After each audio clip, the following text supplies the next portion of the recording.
मांगलिक दोष क्या है, क्या इसके लक्षण हैं और इसके होने से क्या नुकसान हो सकते हैं। मांगलिक जन्म कुंडली, सबसे पहले बात करेंगे मांगलिक जन्म कुंडली क्या होती है। वीडियो को बिल्कुल ध्यान से देखिए और आखिरी तक देखिए, तभी आपको सारी चीजें समझ आएंगी। मांगलिक दोष ये एक ऐसा दोष है जो मंगल के द्वारा जन्म कुंडली में बनता है, और जिसकी कुंडली में मांगलिक दोष होता है, ऐसी बातें कही जाती हैं कि उसके विवाह में बहुत दिक्कत होती है, विवाह समय से नहीं होता है, काफी देरी होती है, और कई बार तो संबंध भी खराब हो जाता है, रिश्ते खराब हो जाते हैं, तलाक तक का योग बन जाता है। क्या वास्तव में मंगल ऐसा ही होता है, या फिर मांगलिक दोष के विषय में हमें सच जानने की जरूरत है। तो सबसे पहले जन्म कुंडली में लग्न, चतुर्थ, षष्टम, सप्तम, अष्टम और द्वादश और दक्षिण भारत के मत से द्वितीय भाव में अगर मंगल ग्रह बैठा हो तो कुंडली मांगलिक हो जाती है। 1, 4, 7, 8, 12 और दूसरे घर में। अब जब कुंडली मांगलिक हो जाती है तो इसे और 3 तरीके से देखा जाता है।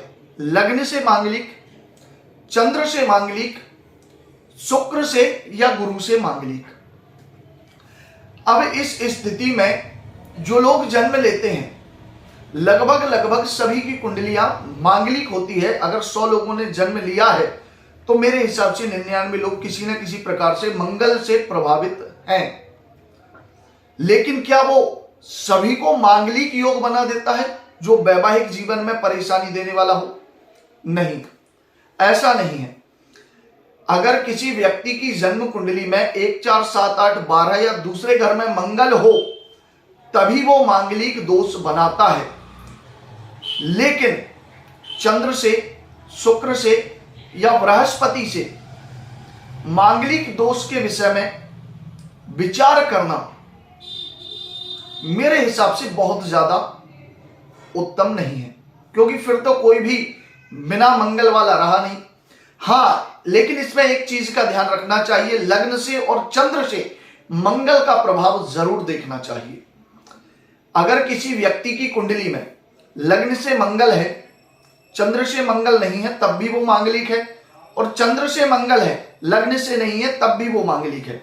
लेकिन लोग क्या करते हैं, विवाह मिलान करते समय कई ज्योतिषी भी ऐसा कर देते हैं, या कई लोग आजकल के सॉफ्टवेयर में देख लेते हैं और कहते हैं कि भाई मांगलिक है या नहीं, पर ऐसा नहीं है। मंगल जब तक आप उसके विषय में सही तरीके से नहीं देखेंगे, आप मंगल को नहीं समझ सकते हैं। मंगल एक क्रोध युक्त ग्रह है जो बहुत जल्दी क्रोध दिला देता है। अगर किसी व्यक्ति की कुंडली हम मैच करते हैं तो लग्न से मंगल है तो दोनों के लग्न से मंगल मैच करने की जरूरत है, चंद्र से मंगल है तो दोनों के चंद्र से मंगल मैच करने की जरूरत है। ऐसा नहीं करना कि एक का लग्न ले लिया, दूसरे की चंद्र कुंडली ले ली।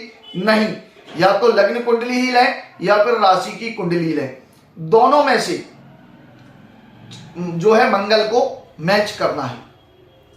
अब मंगल कई स्थिति में अपना बुरा प्रभाव भी खत्म कर देता है। वो कैसे होता है? अगर जन्म कुंडली में मंगल नीच राशि में बैठा है, अस्त है, या सप्तमे 7th हाउस के लॉर्ड के द्वारा देखा जा रहा है, या बृहस्पति उसे अपनी तीनों दृष्टि में से किसी भी दृष्टि से देख रहा हो, नवम, पंचम या सप्तम से, उसके बाद और भी मंगल की ऐसी स्थितियां होती हैं जो मांगलिक दोष को अपने आप नष्ट कर देती हैं। कुंडली में मंगल होता तो है लेकिन उसे मांगलिक नहीं कहा जा सकता है। तो जब तक योग्य और अच्छे ज्योतिषी से आप परामर्श ना लें तब तक कुंडली को मांगलिक मानना मेरे हिसाब से उचित नहीं है। अब बात करते हैं मंगल के लक्षण की। मंगल ग्रहों में सेनापति है, क्रोध भरा स्वभाव मंगल का माना जाता है। काफी गुस्सैल स्वभाव के ग्रह माने गए हैं मंगल। बहुत जल्दी इन्हें क्रोध भी आ जाता है, उतने जल्दी शांत भी हो जाता है, क्योंकि इनके लिए कहा गया है क्षणे रुष्टा क्षणे तुष्टा रुष्टा तुष्टा क्षणे क्षणे। क्रोध भी जल्दी आएगा, शांत भी जल्दी हो जाएगा।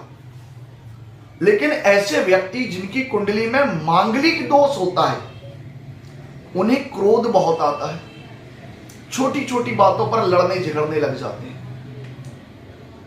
उनका किसी से बहुत लंबे समय तक रिश्ता नहीं चलता है, चाहे लव रिलेशन हो, चाहे उनका फैमिली रिलेशन हो, चाहे उनके फ्रेंड्स हो। ऐसे व्यक्ति बहुत लंबे समय तक किसी के साथ रिलेशन में नहीं रह पाते हैं, उनका झगड़ा होता ही रहता है। जो मांगलिक कुंडली वाले लोग होते हैं वो अपने आप को सर्वश्रेष्ठ दिखाना पसंद करते हैं, किसी की बातों को नहीं मानते, किसी के नियंत्रण में काम करना नहीं चाहते हैं। उन्हें स्वतंत्रता प्रिय होती है, फ्रीडम चाहते हैं अपनी लाइफ में। जो कुछ भी करेंगे उन्हें कोई रोकने टोकने वाला ना हो। जीवन में कभी भी ऐसे व्यक्ति दूसरे के हिसाब से नहीं चल सकते हैं और बहुत जल्दी निर्णय ले लेते हैं और जल्दबाजी बहुत करते हैं।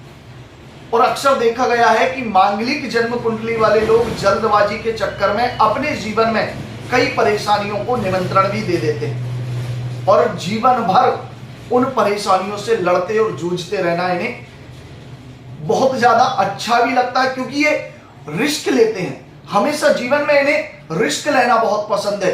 जो काम कोई नहीं कर सकता वो इसे करना चाहते हैं। ना ये मृत्यु से डरते हैं, ना हार से डरते हैं। बस इनके दिमाग ने अगर कह दिया कि करना है तो करना है।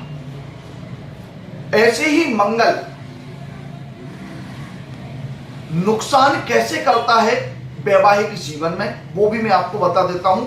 मैंने आपको मांगलिक कुंडली के विषय में बताया, लक्षण के विषय में बताया और अब उसके नुकसान के विषय में बता देता हूं। जिन लोगों की कुंडली मांगलिक होती है उनका वैवाहिक जीवन एकदम सुखमय नहीं होता है, प्रेम नहीं होता है। और उसका सबसे बड़ा कारण है कि व्यक्ति का क्रोधी स्वभाव, वो अपने पार्टनर की भी बातें नहीं सुनता है, अपनी मन मर्जी से उसे रखना चाहता है, वो उसके ऊपर अपना अधिकार जमाना चाहता है। वो चाहता है कि मैं जैसा कहूं तुम वैसा ही करो, तुम्हें अपनी जिंदगी जीने का कोई हक नहीं। ये मंगल करवा देता है और इसी कारण वैवाहिक जीवन में तनाव, परेशानी, लड़ाई झगड़े और आखिरी में रिश्ता खत्म हो जाता है। इसके साथ साथ मंगल वाला जो व्यक्ति होता है उसके विवाह में लगभग 28 वर्ष की उम्र तक बहुत ज्यादा दिक्कत होती है। 28 वर्ष तक विवाह संभव नहीं हो पाता है अगर कुंडली में अन्य ग्रह योग अच्छे ना हो तो। लेकिन अन्य ग्रह योग अच्छे हैं तो मंगल का प्रभाव भी खत्म हो जाता है।